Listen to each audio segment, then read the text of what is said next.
Hello guys, welcome to our channel. तो guys आज के इस वीडियो में WWE के 5 वो मैचेस के बारे में बात करेंगे जो बिल्कुल भी होने वाले नहीं थे। तो गाइज विदाउट वेस्टिंग टाइम चलो वीडियो स्टार्ट करते हैं। Number 1, triple H versus CM punk night of champion 2011। Guys 2011 के समर स्लैम इवेंट के बाद WWE ने पंक और केविन नैश की एक राइवलरी दिखाई। इस राइवलरी के तहत नाइट ऑफ चैंपियन पर इन दोनों रेसलर का एक मैच होने वाला था, लेकिन नैश को मैच करने की परमिशन नहीं मिलने की वजह से इस मैच को खारिज करना पड़ा था। WWE को किसी भी तरह CM पंक को कार्ड पर रखना था, इसलिए उन्होंने एक प्लॉट ट्विस्ट बनाया जिसमें ट्रिपल एच ने इस मैच में नैश की जगह ली और ये मैच इस पेपर व्यू का मेन इवेंट बना। इस मैच में एक कॉन्ट्रोवर्शियल फैसला करते हुए WWE ने ट्रिपल एच को विनर अनाउंस किया, लेकिन इसका कोई मतलब नहीं बन पा रहा था क्योंकि ट्रिपल एच पहले से ही सेमी रिटायर हो चुके थे और पंक पूरी कंपनी के सबसे फेमस बेबी फेस बनने के कगार पर थे। ये एक ऐसा फैसला था जिसकी वजह से पंक 20 सालों तक कंपनी से नाराज रहे थे,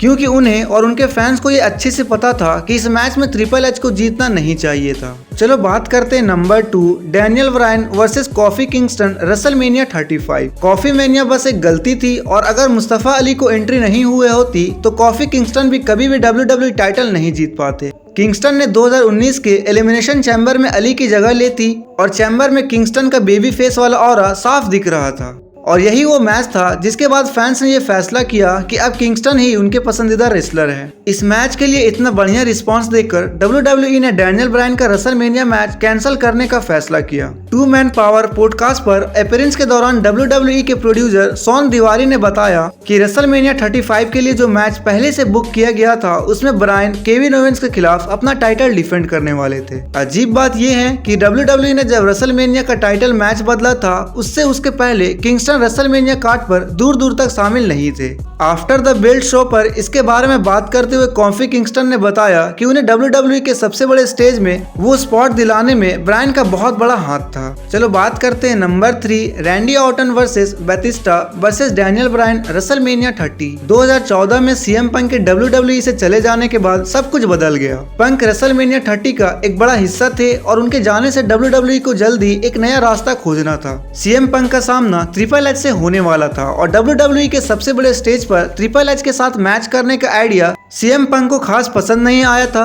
पंक को जाने से डैनियल ब्रायन का फेम भी जुड़ा हुआ था, क्योंकि ब्रायन को लोगों ने चुना था और वो चाहते थे कि ब्रायन को रेसलमेनिया 30 में एक मौका जरूर मिले। इन सभी चीजों की वजह से 2 रेसलमेनिया मैचेस में बदलाव किए गए। ट्रिपल एच और पंक का मैच जाहिर तौर पर कैंसिल कर दिया गया और उसकी जगह ट्रिपल एच का सामना ब्रायन से हुआ था और इस मैच के विनर को मेन इवेंट में ऑर्टन और बैटिस्टा के वर्ल्ड टाइटल मैच में भी शामिल किया गया था। चलो बात करते हैं number 4, Biggie versus Kevin Owens versus Bobby Lashley versus Seth Rollins versus Brock Lesnar day 1। Guys 2022 के नए साल वाले दिन WWE का एक पेपर व्यू होस्ट करने का प्लान खतरे में पड़ गया था जब वो शो के वीकेंड पर रोमन रेंस कोविड पॉजिटिव हो गए थे। उस शो के मेन इवेंट में रेंस ब्रॉक लेसनर का सामना करने वाले थे और अब WWE के पास कोई मेन इवेंट नहीं था। उनका बैकअप प्लान बहुत शानदार था जिसमें लेसनर को एक टाइटल मैच में डाला था और उसे मैच में WWE champion Big E, Kevin Owens, Bobby Lashley और सेथ रॉलिंग्स भी शामिल थे। WWE ने एक बड़ा फैसला किया और इस मैच में ब्रॉक लेसनर को विजेता बनाया और इस फैसले की बहुत निंदा हुई थी क्योंकि बिगी ने हाल में ही एक चैंपियन के तौर पर पैर जमाया था। उस शो के वीकेंड पर रेंस को कोविड होने की वजह से